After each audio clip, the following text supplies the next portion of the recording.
زه خوشحاله یم په جرمني ژبه کې څنګه ووایم؟ Ich bin glücklich یا ich freue mich. که چیرې ستا وضعیت او حالت ښه وي خوشحاله اوسې وایې ich bin glücklich. خو که چیرې د یو دلیل لپاره خوشحاله یې د sich freuen فعل نه کار اخلي. دا انعکاسي فعل ده، معنا یې ده خوشحاله اوسېدل. د بیلګې په ډول ich freue mich dass du hier bist. زه خوشحاله یم چې ته دلته یې.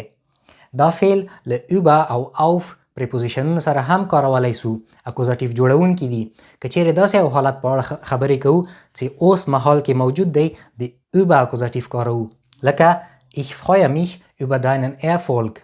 زه ستا د کامیابۍ لپاره خوشحاله یم. خو که چیرې داسې یو حالت لپاره یې کاروو چې هغه راتلونکي کې را روان وي بیا د auf پریپوزیشن کاروو. د بیلګې په ډول ich freue mich auf deinen Erfolg. زه ستا د کامیابۍ لپاره سترګې په لاره یم. د ډیرو ویډیوګانو او درسونو لپاره جرمني له ظریف سره لایک او فالو.